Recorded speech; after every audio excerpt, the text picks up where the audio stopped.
So in addition to this piece of information, the Miles work shows that numerous samples, whenever heat was produced, helium was found, and whenever heat was not produced, no helium was found. So there's a lot of additional correlation.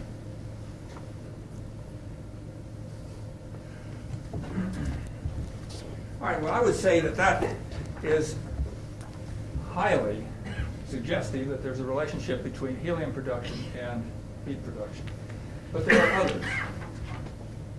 Now let's go on to the next technique. Somewhat recently, certainly well after the original contemplation work, a fellow in Japan, Dr. Arata, discovered that if you put finely divided palladium in deuterium gas, that a nuclear reaction will take place and heat will be generated. In his case, he used what's called palladium black, which is a very finely divided palladium powder. And subsequent to that, a man in the United States, Case, discovered that you could obtain the same effect if you used this finely divided palladium attached to carbon. In other words, a normal hydrogen catalyst. They're both looking at the same thing, finely divided palladium, but in somewhat different forms. They both find that it makes excess energy and it makes helium. I'll show you. In the case of Arata, he has not made quantitative measurements, but there is a relationship such that the more heat that one gets in his cell, the more helium you find dissolved in the palladium black. And the longer it runs, the more helium is found. He has also found now helium-3, which is another reaction product which demands explanation, but it's very hard to explain as an artifact. But let's look at this study.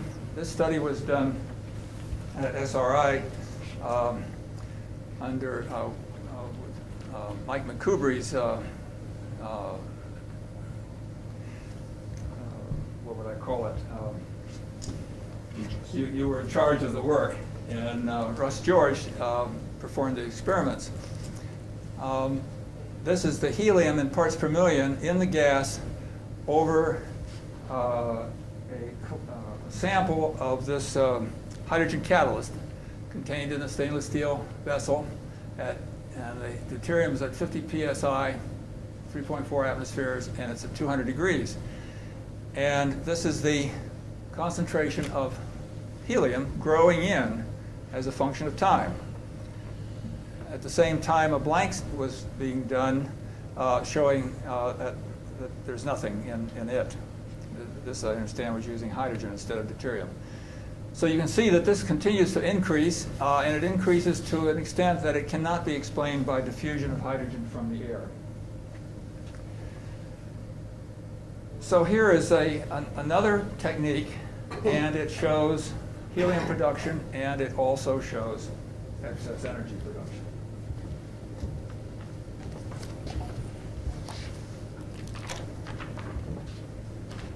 And finally, the third technique, which is the ultrasonic technique. In this case, when a ultrasonic wave is caused to pass through a liquid, bubbles are formed. And these form in the troughs of the waves, and they collapse at the peaks of the waves.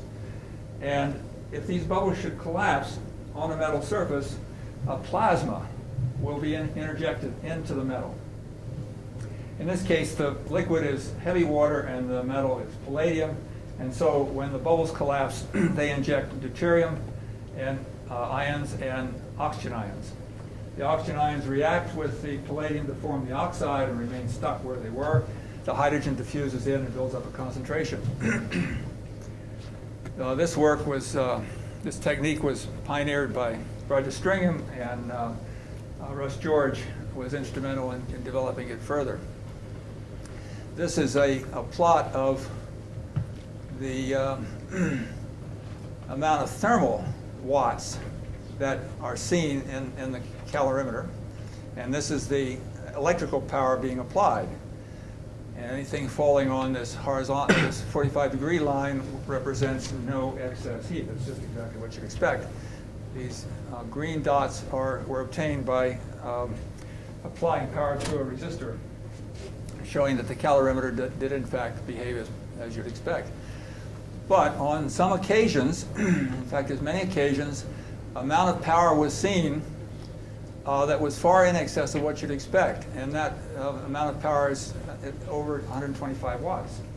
So we're looking at a phenomena here which is not in the milliwatt range, as was the original work. We're looking at phenomena here which are in the range of significant power, not in terms of power per cubic centimeter, which tends to amplify, makes it look bigger, but in terms of absolute power.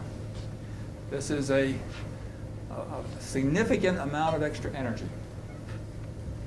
The question is, where did that energy come from?